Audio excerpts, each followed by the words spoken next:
Hello everybody, welcome to Nintendo Pow Block, NGR Radio's Nintendo Podcast. I am your host, the one, the only, the Yoshi himself, Mr. Eddie V. And joining me is the wise Wisconsinite, Mr. Jesse Douglas. Hey, what's going on?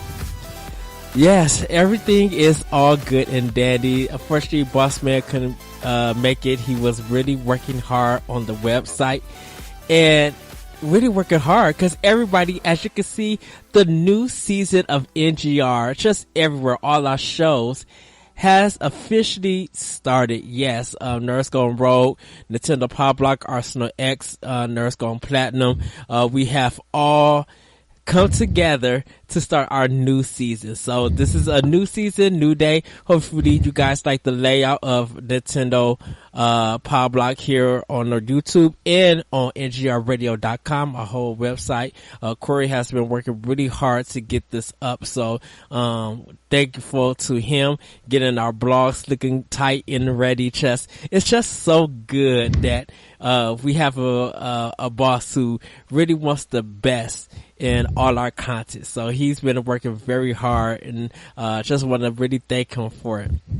But yes, unfortunately he's not able to make it. So he's going to take a rest for this episode, and he'll be back next week to host and everything. But we're going to actually get into what we've been playing. Jesse, what you been playing?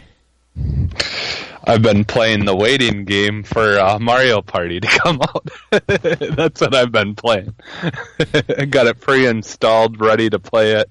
Just waiting for it to be active. But other than that, I've been playing some Bayonetta, mostly, on my Switch. And a little of The Messenger. I kind of, with our backlog challenge stuff and all that. I've been trying to work on that kind of stuff, which I guess we haven't even really officially talked about yet. But we'll get into that more probably that'll probably be more of an Arsenal X thing that we talk about that and get into that, huh? Yes. Yeah, so you'll hear about that kind of stuff later then, but yeah, so I've been playing that mostly, and then I played a little Siege on Xbox, and that's pretty much it for right now. Oh, okay. I know for me, for Switch, I played Puyo Puyo Tetris. I'm on World 2. I was getting my tail kicked in World 10. Like, dude, I was like dying like crazy, or not dying. I said I was losing like crazy, and I'm like, I'm doing all what I'm supposed to do, and was just not making it. So I'm on World 2, getting a little bit further into that game. Played Mega Man 11, the demo with the Pro Controller, and that is definitely the way to play. Okay. I think I gotta switch some buttons around, like the time mechanic and stuff. I have to switch that on my ZR and ZL buttons because on the Pro Controller and just like the regular Joy-Cons, they put it on L and R, and since L and R is so close, you sometimes forget that it's up there and you'll miss it. And if you've been playing like PS4, I should say, and Xbox One, when you hear right trigger or left trigger, you don't never think of left bumper, right bumper, cause sometimes you gotta take your hands off the controller to hit it. Depending on how the configuration is set up. So I might have to switch the buttons once again. But yeah, I was playing it on the Pro controller and the gameplay was tight that way. So I think I'm probably going to advise people, if you decide to get Mega Man 11 on Switch, if you're fine with the Joy-Cons, that's great. But I say definitely for me, I'm playing it with the Pro controller. It fits my style and it feels real good, for that. I been adopted, and if you haven't seen my post on Facebook, for people who know me, I forgot to put it on Nurse Gone Platinum and stuff, and Nintendo Pow Block and Arsenal X. But I have been adopted by Moose from Nurse Gone Platinum. He is my Bloodborne dad, and Matthew Keel, shout out to him. He will be my grandfather. My Bloodborne grandfather. And I had to figure it out because I was just like, well, you could be my uncle. And I didn't know the history on how Matt and Moose got into playing Bloodborne. But now that I found out, I'm like, okay, so now you're my grandpapa. So, but yeah, me and Moose played Bloodborne last week. Really had fun playing it. Really enjoyed it. I still have my problems with it. But Moose was such a great, like, man, he was just so humble and just so good, and I was just like, thank you, thank you. So we're gonna be playing more, and hopefully it'll probably be me, Moose, and if Matt comes in or Corey jumps in or whoever jumps in and wants to play Bloodborne with me, hopefully we can get through the game, and once I'm finished it, I could put it away.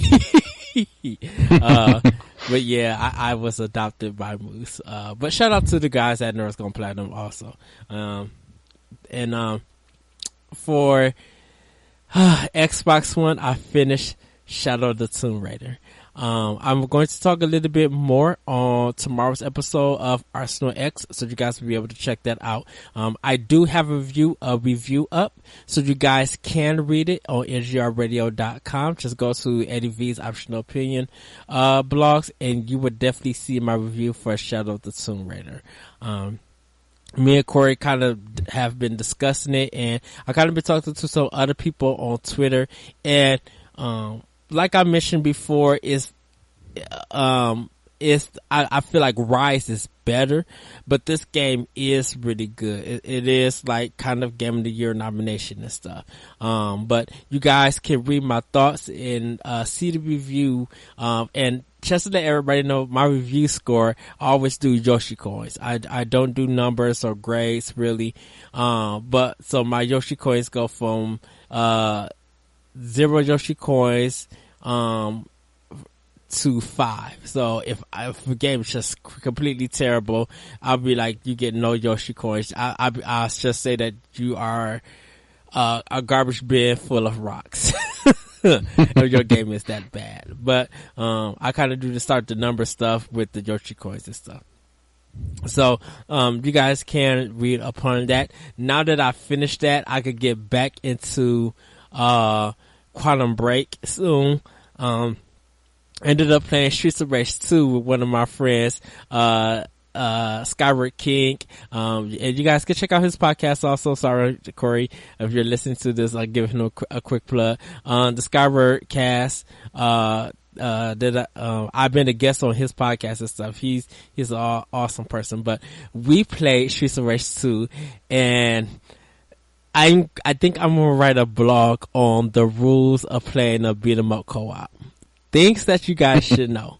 And you probably will be able to agree to these rules, cause I was laughing, I was smiling, but there were some words being said, some nice words. some nice critical words, I say. No cussing or anything. But yeah, we played Streets of Rage 2 and we actually beat it. We beat it in one setting. So, that was fun. But yeah, I'm gonna be jumping back into Quantum Break, like starting chapter 2 of the game, like getting through that part, and hopefully probably by the end of this week I'll be done with the game. That's part of my extinction list, and then keep on working on more games and stuff. But yeah, I played a little bit of Dead Cells, also on Switch. I'm sorry, everybody. Played a little bit of Dead Cells on Switch, and The Messenger, got a little bit further into that. So, I'm going to be trying to work on those games also this week and, get ready for some PS4 games, cause, I know Forza Horizon 4 is coming out. I want to get ready for that review, and Red Dead Redemption 2. I want to be ready for that review. So I'll be playing a lot of that stuff. But I'm still working on my backlog and getting the rest of these games and stuff like out, drilled down and stuff. But everybody, go ahead. I forgot. I played a little Dead Cells too, and I did actually try that Mega Man 11 demo as well. So, yeah. Well, I'm going to save it for Arsenal X because it deals with something that you messaged me about, and we'll talk on Arsenal X about that. Is it about food? No, not about that. Oh, we'll have a discussion about that at the end of the show. We'll give you guys something real bonus. That's not Nintendo related, but I'm going to have y'all opinions about this one. No, it deals with a certain game that you messaged me about. So we'll talk about that on Arsenal X. You can think about it. I'm trying to even think of what it is. Don't even worry about it. But we're going to get into these news bits, everybody. Starting out with, there will be no more drifting around Tokyo in unlicensed Mario Karts as Nintendo wins lawsuit. And all these stories are coming from Nintendo Life. So let's get into it. Japan can be both a weird and wonderful country at times with robot restaurants and cat cafes. You might have also heard about an unlicensed Mario Kart ride company located in Tokyo. Even the Australian actor Hugh Jackman, best known for playing Wolverine in the X-Men movies, has spotted these karts in action. Being a completely unlicensed Mario Kart ride business, it should come as no surprise Nintendo wasn't happy about its day-to-day operations and has finally won a lawsuit against the company. Wall Street Journal tech reporter Takashi Mochizuki was the first to reveal Tokyo's Mari Mobility company, previously known as Maricar, would have to fork out 10 million yen, roughly $88,000, and immediately stop wearing Mario-themed outfits as Nintendo had complained it was damaging the reputation of the Mario Kart series. As explained by Kotaku, Nintendo originally filed a lawsuit in February 2017, with the aim to protect its valued intellectual property that it had carefully built up over many years. At the time, Nintendo said it would continue to take necessary measures against infringement of intellectual property.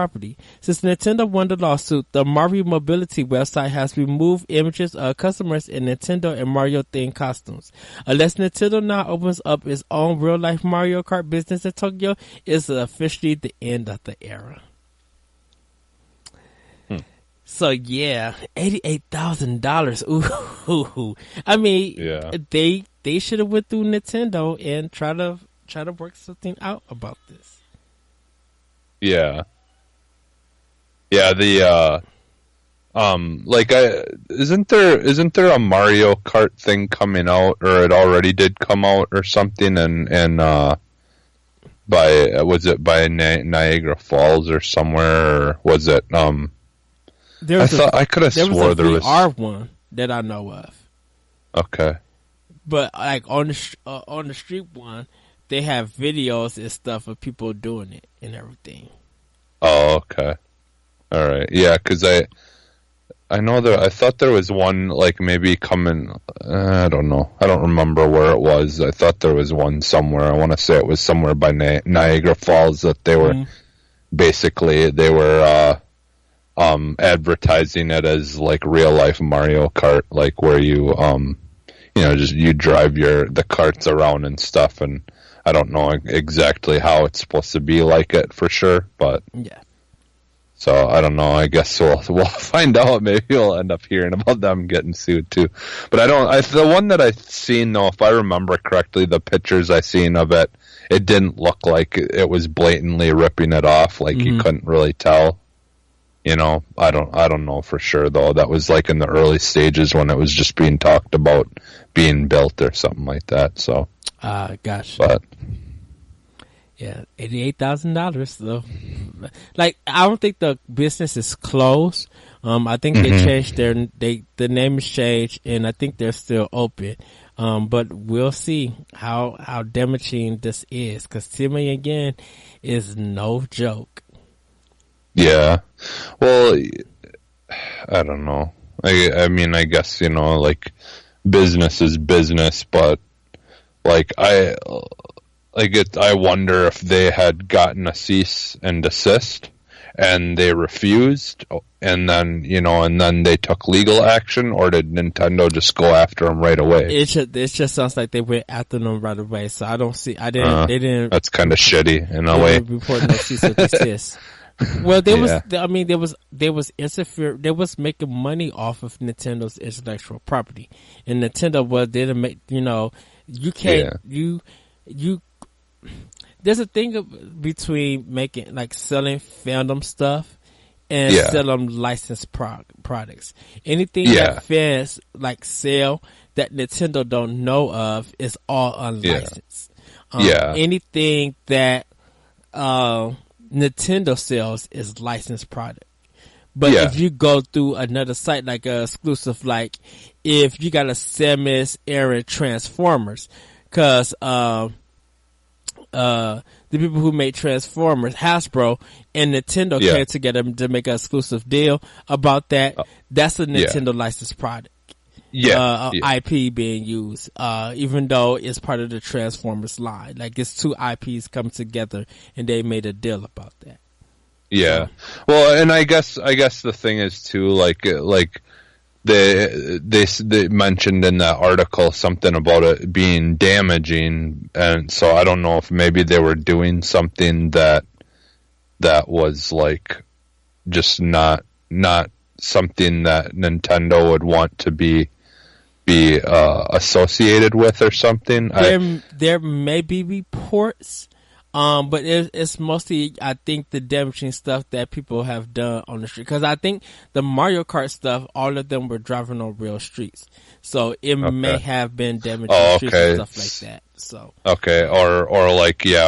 were they just doing it and not like it was actually just like them just kind of doing it without closing roads off or anything, and maybe being dangerous. Yep.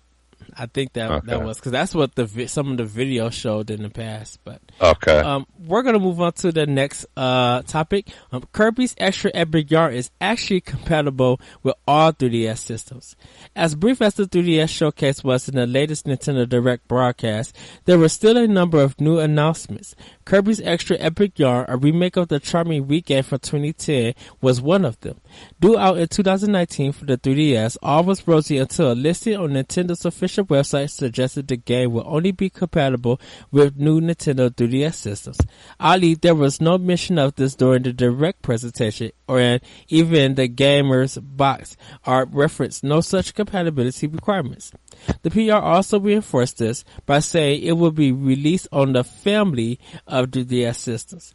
At the time, we said the chance of it being an incorrect listing on Nintendo's website was plausible, and sure enough, Nintendo has now amended its webpage for the game. The listing simply shows Nintendo 3DS with the word new finally dropped. It's safe to say the game will be playable on every 3DS system. The new version of Kirby's Epic Yarn will include features such as the ability to craft even bigger yarn bars, summon bee collecting wind, outrun a demon in new devilish mode, and play 2 all-new minigames featuring King Dedede and Meta Knight. So there is some kind of confusion going on, and then but they fixed it. Nintendo want them coins. So, or beats, I should say. So they're not going to limit it to, exclude old players out, because it's a game that doesn't really need to push the 3DS into 2DS. Like, it needs that extra processing power. It doesn't really need it, so it just makes sense of putting it on all 3DS systems. Yeah, and like the only games that have really been excluded are some of the ones that use or wasn't there some that use extra buttons or something? I don't remember. I know there's some of them that don't. Monster Hunter Generations, or Monster Hunter 4, and Xenoblade Chronicles. They only work on the new 3DS. Oh, okay. Yeah, I know some. Yeah, there was some games, and then wasn't there some games that were like, well, I guess it was. I think it was optional, but like you could get the extra joystick or whatever. Yeah, that was for Monster Hunter and like Resident Evil. Oh, okay. So when the new 3DS and the 2DS came out, they added an analog and all the extra buttons and stuff, so that mostly the analog and stuff, so that people could play it the way it's now intended and stuff. Yeah. So. But we're going to move on to the next one, which is kind of a big deal. Sega is listening to fans would love to see Shenmue as sequel on Switch. Prior to the 2018 Tokyo Game Show, Sega ran a poll asking what games fans wanted to see adapted to the Ages line. In case you missed it, the Jet Set Radio series was at the top of the list.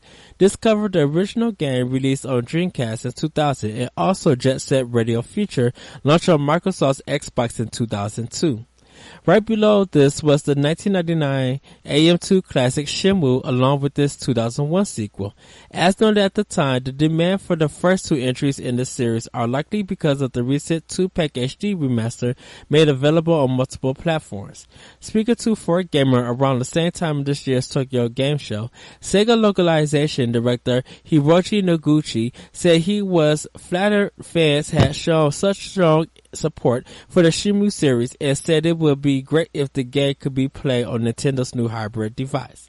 And he quotes, "The fans have really shown their love for Shenmue, and for that I really am grateful. Personally, I think it'd be great if you could play Shenmue on the Switch anywhere." Localization producer Igo Kashihara was more direct with his response, saying how both Dreamcast classics were in consideration now that the fans had spoken. Whether or not we could do something like that in reality, we're taking the fans' opinions into consideration. Following up on that might take some time, but it's definitely something I want to consider. So, there's a possibility that Shenmue and Shenmue 2 can come to the system, but it hasn't aged very well. Like, the controls are kind of still janky. The game's kind of minimal in its task and everything. But what's your thoughts, Jesse? Yeah, I mean, like I believe I played it on Xbox. I want to say it was that, because you can get them separately, can't you, on Xbox? Or, well, at least the first one. I think the first one you can. Yeah, I think the second one I think you can, because that was a Microsoft exclusive. Okay. All right. Yeah, I just know I played one of them, and yeah, like it wasn't awful, but but yeah, I mean, it just you could tell like how out of date it was. Yeah, but it feels like the game is very tedious. Yeah. Yeah, but the thing is regardless, like it's the people who want to play it are gonna enjoy it most likely anyways. So I mean, the more options people have, the better. So I'm all for it, regardless if it's something I'm gonna get or not. I mean, like Corey always says, we want everything on the Switch. Yeah. But I like when they talk about the like Dreamcast games and stuff like that, like I'd love to see like some of those original Dreamcast games come come out and get redone and stuff. And like I think it would be kind of cool if we got like a remastering of like Skies of Arcadia or something like that. That like get that remastered or even redone. I think that was on the list of it. Okay. I would have to go and look at it. But I know people would love to see that game during the Sega Ages. So yeah. Like I would say I prefer these Sega Ages games over the Sonic Genesis collection because it's like the same games on multiple platforms, and it's just like I've done this already. I played this collection already, so I'm like, you guys need to move past the Genesis and go to the Sega Saturn, go to the Dreamcast, heck, go back to the Master System in these. So Sega has tons of arcade games. They should still have those arcade codes. So make an arcade collection and release it. Heck, you even got like a Sega Genesis emulator, like the Nintendo Entertainment System. Yeah. That's the thing is it's getting to the point now where it's so like we've gotten so much of that stuff already. It's like I want to start getting like the Dreamcast games that I loved and like like there's so much stuff yet, and like and like everyone I think already kind of knows that like I loved Dreamcast. Dreamcast was like my favorite during that time, like that and N64 was like all I like really played for the most. I mean, I had a PS2 and stuff like that too, and I mean I did play that a lot too as well, but like I loved the Dreamcast, and then when Xbox came out, like that was basically the Dreamcast 2 for me.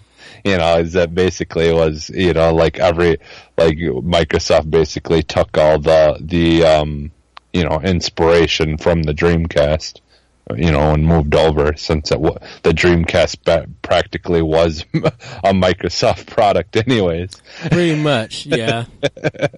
So, but yeah, so I'd definitely like to see some more of those Dreamcast games and stuff, and getting the Shenmue stuff would be good for a lot of people. So, I mean, I'll pass on it. I would get it if it's on the sale. If it's a 2-pack for like $40, okay, I'll probably pick it up. That's fine. But if it's like $60 for that game, no, no, thank you. Yeah, I don't think it will. I don't think it will be. I think it's probably going to be in that $29.99, $39.99 range. Which is, I would imagine, because Shenmue ruined Sega badly. Yeah, it hurt them. It hurt them financially bad, and I think after the Dreamcast wasn't the success that it should have been, I think that's when they ended up going to Nintendo and or becoming third party. And when I seen that, man, Sega being the first party developer going to third party, and ever since that they made that decision, they've been doing all right for themselves. Sonic makes them money. They still got arcades and stuff that do money, that make them money. Like, so Sega's maintaining. Yeah, I think it's it was a bummer because I loved having their systems, but at the same time, like I feel like it's given them a chance to really just focus on the games that they did well, and and just kind of keep on trying to do that. Well, once they started putting a lot of their games on GameCube, they started seeing their sale numbers go up. Like they were making like literal bank, and they were still making some from the arcades, like with Virtua Fighter and stuff on PS2 and some of the stuff on Xbox and stuff. But Sonic was guaranteed to get them like maybe $2 million worth of sales.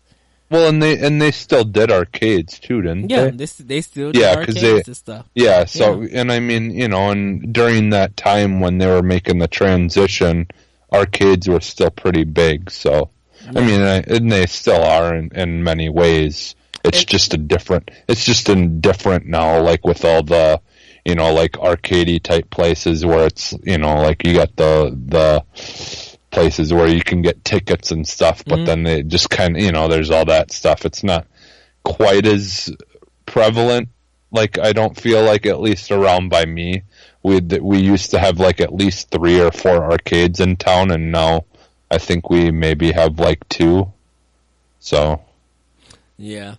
I know, like, some of the, like, really big hits that made Sega popular once again, of course, is Sonic. But, like, it had been a Virtua Fighter also had been one. But I think it wasn't until Yakuza, and it's one of those Fire Emblem things where it starts off niche, and then just somewhere in the point of the game, it becomes big. So with that, like, kind of putting Sega back in the black, I should say, them buying Atlus was through everybody for the loop, because Atlus was a company. They were selling, all their games was very niche. They was selling limited quantities of their games, and then when they got to the DS, and eShop started coming, they started selling more. So for every Persona that came on like PS2, they would put all these other games like Eternal Odyssey and stuff, or Eternia Odyssey, I think that's what it is. They started putting all of these smaller games, RPGs, on the DS, and going from still having physical, but putting their games on digital, people were quickly buying them, and that put Atlus in a good spot, which put Sega in a good spot. When Sega decided to publish a lot of or publish platinum games, with Bayonetta and stuff, it was a good reward, but they also got hurt when Vanquish came out. Vanquish did good, but it was too there wasn't a big budget for it, because the game kind of felt rushed. I mean, it's a long game, but the game kind of felt rushed for its ending, so it didn't. It kind of didn't get the justice stuff. And I think if Nintendo, and that's why a lot of people, or just I should say me, want Nintendo and Sega to get together to allow Platinum to do Vanquish 2 exclusive for Nintendo, because they know that if there's a better budget there, that game could be fleshed out in a little bit longer, and we can actually get a true ending to the series. Because there is an ending to it, or I should say, but there is still there's still stuff that could continue the story, and then end at the ending too and stuff. I couldn't think of the name for it. Conclude. That's it. It can conclude at the end of 2. But yeah. Well, go ahead. I was gonna say just back really quick to you mentioning like how, like, some of the games like the Monster Hunter or whatever start out kind of niche, and then like now look at it, it's like one of the biggest selling games for Sega or whatever. Capcom did Monster Hunter. Monster. That's what you said though, wasn't it? The Monster Hunter. No, I said Monster Hunter. I said was for the last story, with the 3DS and stuff, and the Kirby one. Okay. Yakuza. It's a game that was very niche. Okay. And Atlus, they were very niche with their games. So well, at some point you were talking about like how certain games will start off not being very popular, and then all of a sudden they get really popular, and like I feel like a lot of the times though that we see that happen like quite a bit. Occasionally where you have the like a game will come out and people just don't get into it. Yeah. And then all of a sudden later on, you like all these people will later down the line start playing it, and then they're like, "Oh, I can't believe I didn't play this when it came out." And like I feel like sometimes like certain games, like people always say that they like when a new game comes out in a franchise that they want it to do something different, but then a lot of the times you see when they do something different, they don't like it.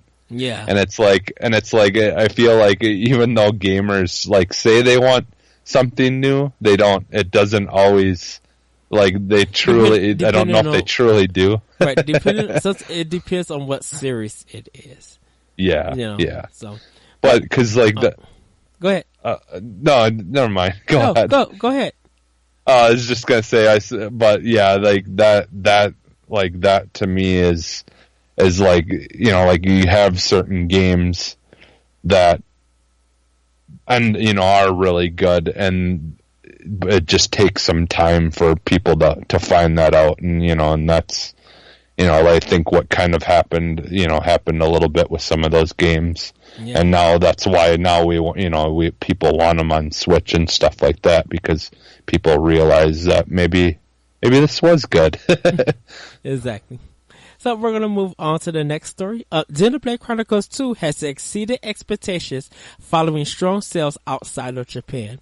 Octopath Traveler might be the most popular JRPG released on the Nintendo Switch in recent times, but that doesn't mean other games within the genre haven't been performing.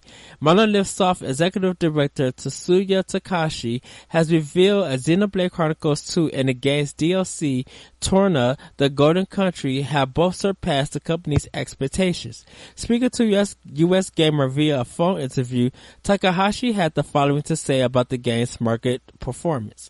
From a sales perspective, I have to say Xenoblade Chronicles 2 exceeded my expectations.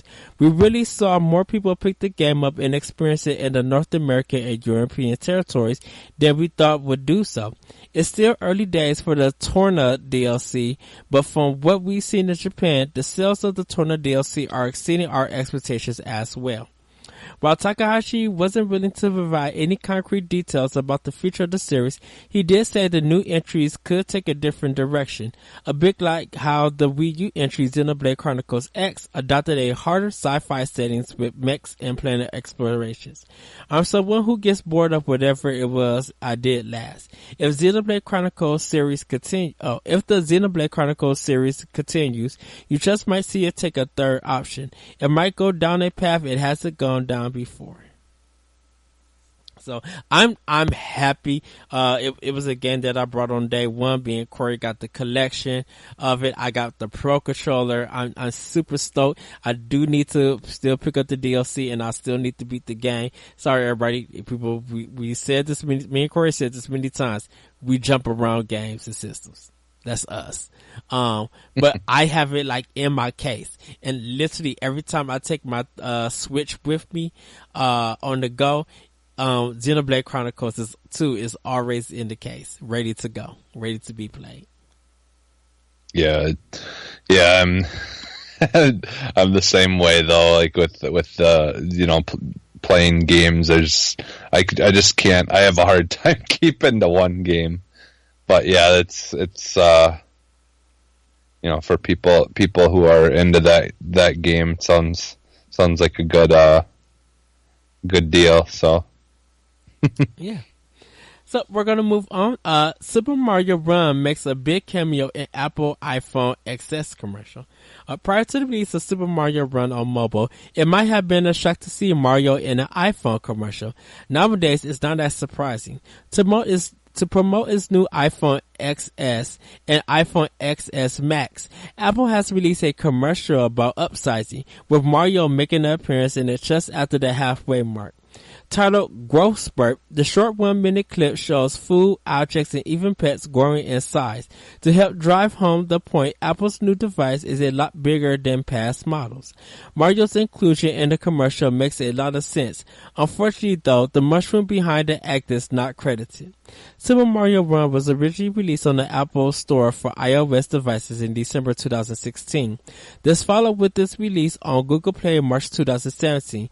In July this year, Sensor Tower revealed it had netted about $60 million in profits from worldwide player spending since its launch. So they're taking the Mario route while Android is doing the whole Fortnite thing. Exactly. Or Samsung, I should say. Yes. So we just got one more story. Bandai Namco and HTC are bringing Mario Kart VR to the United States. Following the successful launch in Japan and the UK, the Mario Kart Arcade GP VR experience is now on its way to the United States. Bandai Namco and HTC will bring the immersive Mario Kart game to the new VR Zone portal in Washington, D.C. Mario Kart VR allows 4 players to hop into specialty design carts and race through the Mushroom Kingdom as Mario, Luigi, Peach, and Yoshi. It's powered by the HTC Vive VR system and features industry-leading graphics along with all the usual items you would find in a Mario Kart game.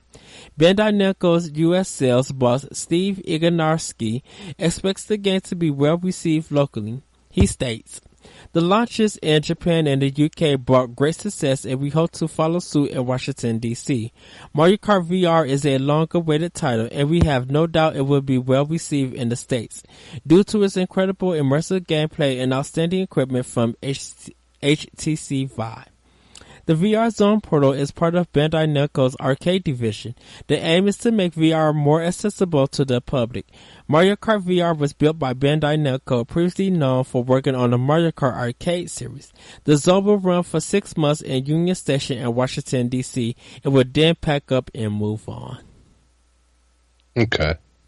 That's cool. Yeah, I wanted to say that there were like we were talking about this earlier with the other stuff, that other article. And I want to say, isn't there talks about them building a Mario World in Disney, like in Disney area? Japan they are. Oh, okay. Yeah. All right. Okay. But not here in America. All right. No, not in America. Okay. Yeah, I think that was where there was talks of them making a Mario Kart or whatever. So that's probably there already then. That's probably one of the places that they're talking about that it was doing well in, I'm guessing. Yeah, like that would be awesome to have. Like it's too bad that we couldn't get something like that at the Disney here. Oh, you know, or it literally would be packed, dude, if that happened. Yeah. I know, like that, like honestly, like, and who knows, maybe the thing that they're starting in Washington is just a trial to maybe test the market and stuff like that, and just see if they can get an idea of how much it would cost to run it versus how much they would make and stuff like that. Like, you know, this will be hopeful for us that we'll someday get something like that. Exactly. That would be a more permanent. Exactly. Well, everybody, we're going to have a quick bonus discussion. So me and Jesse and Corey was talking, and mostly me and Jesse was having this discussion. And so, picture yourself. Friday night, you just got your brand new Nintendo game or indie game, something for your Switch, 3DS, PS4. Let's add PS4 and Xbox, PC, whatever. You just got a brand new video game, but because this is Pow Block, we're trying to keep it Nintendo. And you want to order pizza, Domino's, Pizza Hut, whatever local pizza place that you have that's thin crust, original cheese filled, whatever you eat your pizza. New York pizza style, Chicago style, whatever. And you decided you got all of these options as ingredients to put on your pizza. So, me and Jesse was talking, And he said, I'm having pizza fries with pickles. Gross. Pickles on a pizza? Jesse, explain yourself. All right. So first off, because you didn't even know what pizza fries were, but yeah, I've never heard of them. So basically, like what they call pizza fries, like you can get them in the store. Like if they sell Jack's pizzas, you guys have Jack's pizzas and stuff in the store, right? We have the by you. We have Jack's pizzas, but we just only have the pizzas. We don't have anything specialty that they make. Okay, and who knows? Like, I mean, I would imagine that they've got to sell those other places as well, because I don't think that's something that they would just make for here, because I don't think they make them at the plant that I used to work at. The plant I used to work at made a whole bunch of stuff, but I don't think they ever made those. But anyways, okay, so what pizza fries are basically is you have the pizza crust, and then they make a garlic-based sauce that goes, kind of similar to like that sauce that they had at like Papa John's or something. Yeah. And so you basically they put that on the and for the sauce instead of like tomato sauce, and then you put cheese on it, and then usually they put seasoning like a garlic, like kind of, or a seasoning of some sort on the top of it, of the cheese, and that's basically it. And then they put a pouch of the pizza sauce in it that you warm up by itself to dunk it in, like you would like marinara sauce. Yeah, okay. Yeah. It's pizza sauce. It's pizza sauce, and it's just you're basically like dunking off. Marinara is the pizza sauce. Only reason why is because when you get breadsticks and stuff like that, they call them marinara sauce. And so when you're getting breadsticks like at Domino's or something, they use the same thing. Yeah, which I mean, I'm guessing it's probably pretty similar, but I would imagine though there might be a difference in just seasonings that go in the sauce between a pizza and a marinara, because they sell pizza sauce and marinara sauce in the stores, so they're different. It might depend on the texture and depending on the ingredients. Because they don't because they don't. Marinara sauce can be thicker, I think. Yeah, it can. But it almost kind of tastes like pizza sauce. Kind of. Or because there's some sauce that's paste based, and marinara is not really paste. It's like almost, well, depending on where you're getting at, like at Fridays or Chili's or something like that. That marinara sauce is different. Yeah. In the texture and stuff. But I understand what you're saying. But yeah, either way, it's basically they just call it the pizza sauce or whatever that they put in it, and then they put it on the top. And so then basically what I did is there was this video that had gone viral, and it's this place in New York that's made basically the same thing. It's a garlic, like the garlic based sauce and all that, and then the cheese and then they put pickles on top of it, and I seen that, and I'm like, you know what, I think that would actually be pretty good, because I've had pickles on pizza before, if you go to specialty places that make like the bacon cheeseburger pizzas and stuff like that. Yeah. They'll put, hamburger, bacon, and then like a lot of the toppings that you would get on a burger would go on top of it. And so a lot of times they put pickles on it as well and stuff. But so it's for me, it wasn't like completely out of the ordinary, because it's, it's somewhat kind of been done, not like just pickles, but so I thought, I'd like to try that. Of course, I live in Wisconsin, so I'm 20 plus hours away from New York, and I'm like, well, what I could do is just go and get one of these pizza fry things from the store, which is basically the same thing as what their base was, and then I just put a whole bunch of the pickle slices, like that you can get in the store in a jar or whatever, and then I just laid them on top and then put a little bit more cheese on top to kind of have stuff that melts over it. I got right. And in the video, the people like of this place in New York, people were eating it with ranch sauce, but I don't know. I felt like that is a little too much, just because like. Well, I don't know. Like I kind of I do sometimes dunk my pizza and stuff, but I'm just it's just not really something that I really do. So like I'm just like, I want to just try it by itself, like as is, to see how I like it. And like the dill pickle like flavor with the cheese and everything else, it was really good. It was better than I thought. It's kind of like eating like a sub or something. I don't want to say hamburger in a sense, because I don't think it had any. I think you said it didn't have any meat or anything.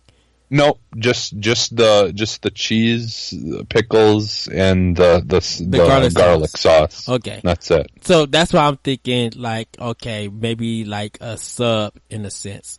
Yeah, because you can get a sub, like you can get bread with a whole bunch of vegetable stuff on it, like a veggie sub. So yeah. I was kind of thinking that. Well, and it's and I mean ultimately, like a lot of the things that you eat with pickles on it usually has cheese on it as well. So it's like not like a cheeseburger with pickles. There's cheese and pickles. There's some people who put pickles on just regular hamburgers. So yeah, I can see that. I mean, it's like really like I just feel like it's not really that big of a deal. Like, but again, I'm so used to like there's all different places now that make like so many different kinds of special pizzas and stuff like that. Me and my friends went out last Thursday because my other friend came out of town. We went to go celebrate. And my one friend ordered fried pickles. And fried pickles are good. And it had some kind of sauce. And I was just like, okay, yes, this is good. I have my cheese curds. We was eating that. Was it B-dubs? Huh? Was it B-dubs? No, we was at Chili's.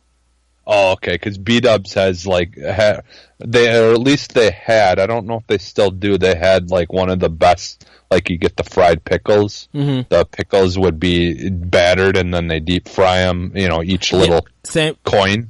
Yeah. Same as the one in Chili's and stuff. But some of the cheese curds in Wisconsin are bigger than the ones, because the cheese curds I had, they were good, but they was almost the size as like tater tots in a sense. Yeah. And okay. I think it's the Milwaukee Burger Company or something like that. Like you go there and you get their cheese curds, the mugs is just like big ass, like supersized marshmallows. I'm like, what the heck is this? Well, I think that's probably because like we use like actual cheese curds, like like people who don't live in Wisconsin or don't live by Wisconsin don't like you've had cheese curds before, but like what we consider cheese curds is kind of the same but different. Like here we eat like actual cheese curds, like it's not the breaded stuff that you deep fry. It's like we have these big like massive like like curly shrivelly kind of like chunks of cheese. Mm-hmm. And so the idea is in cheese curds is people will put a chunk of cheese in batter, deep fry them everywhere else. But I think what happens at the Milwaukee burger place is they're taking our actual cheese curds, like so the big honking ones, and then they'll batter them and deep fry them. Yeah. And that's probably why they're bigger, is because we're using like what we actually consider cheese curds versus just a little tiny, like cylinder chunk of cheese then breaded. but because the way that you made it sounds just like the way that it's supposed to be done is not breaded, but it's like the cheese is fried, which would sound weird. Like cheese curds have to be breaded some way. Yeah, well, no, we eat just cheese curds. They're not deep fried. They're not breaded. They're not anything. The cheese curds are an actual form of the cheese before you bread it or you deep fry it too. Like we consider those cheese curds.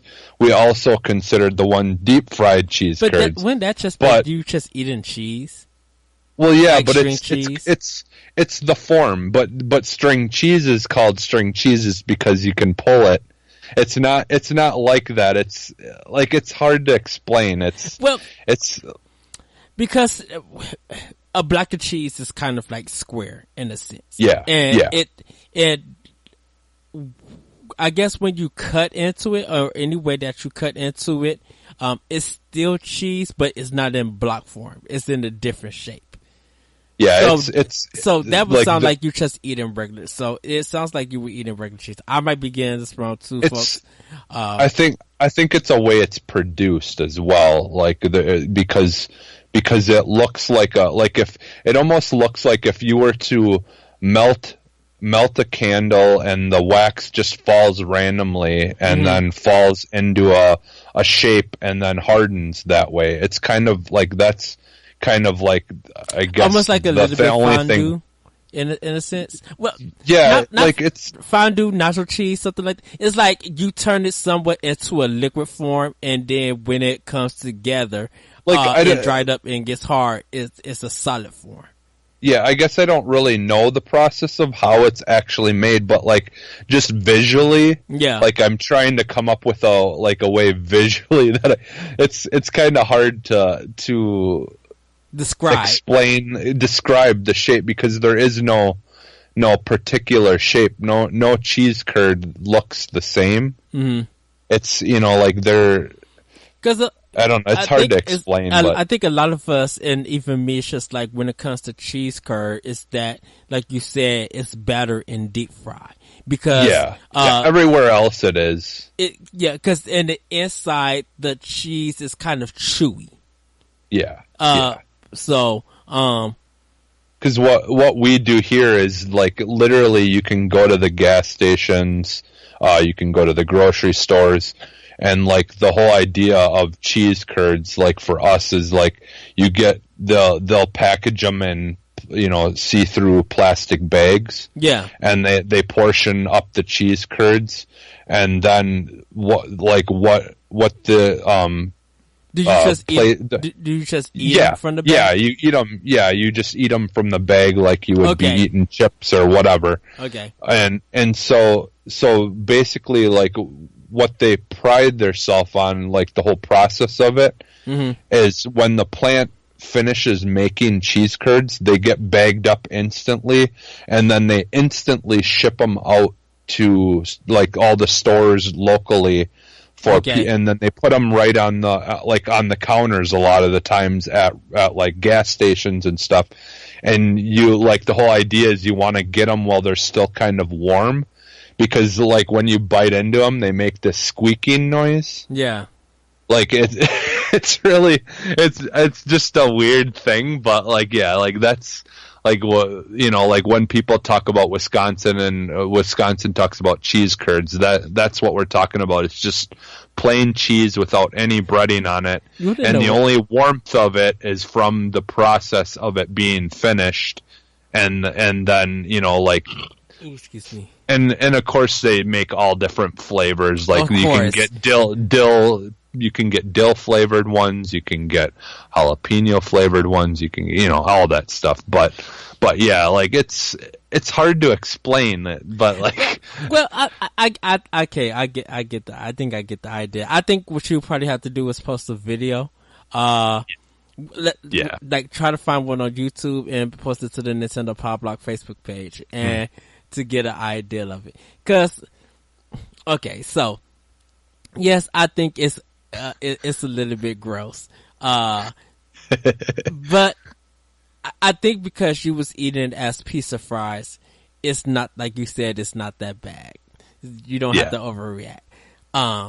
Eating it on pizza though, I guess I want to see. I guess I would taste it if it had marinara sauce or pizza sauce or something. Yeah. Because and it may be some kind of like meat on it, because it's just like, even like this. I mean, this is not a sour and sweet kind of ordeal or anything. You just think that, pickles and the pickle juice being all on the pizza, you just be like, like that doesn't match or anything. But but like I could see like where you'd worry about like the juice of it, like making it too watery or whatever. Yeah, and like you mentioned, because while we was talking earlier, it's just like having green olives on the pizza. Some people do that. Like for me, I do black olives. Black olives taste better than green olives. Like green olives is something that I could probably eat by itself or on a Ritz cracker with some meat and cheese. Be a little bit fancy. But like when I do pizza, mostly when I do like a 2-topping pizza, I would probably do like sausage and black olives. Or if I'm able to do 3 toppings, I'll do like sausage, black pepper. I mean, not black pepper, black olive, and like a green pepper or something like that. I'm starting to change it up though. I'm starting to mix it up. Do like chicken and all the turkey and just do all of this other stuff. And normally that's what happened. Dude, they had a sale for $5.99 for a 2-top-in large at Domino's for carry only. Dude, I got on that thing quick, and it's just like, this is lunch for today and and dinner for work. And it was very tasty. But everybody, that's going to be the show. Let us know what your pizza topping is. I want to know, will you guys actually try out pizza with pickles on it? And if you have tasted it, let us know what you guys think. And should me and Corey taste it? Because we're kind of grossed out about it, just like that doesn't match. But I'm willing to try. I would be willing to try that. Well, I think what you should do is, like I said, try it. Like, do you guys have toppers? No, there is There is a toppers in Kenosha, so I would have to drive up to my friend's house to go get some. I don't remember, but I think they put pickles on their bacon cheeseburger pizza. Did you mention that Uno's also do it too? Or was that the green olives? No, Uno's was those purple olives. I forget what they're called. Yeah, but they're kind of like a mix between a black olive and a green olive. They're kind of soury, like a green olive, but I don't know. It's a weird in between. It's an in between black and a green olive. Like if you were to mix those two.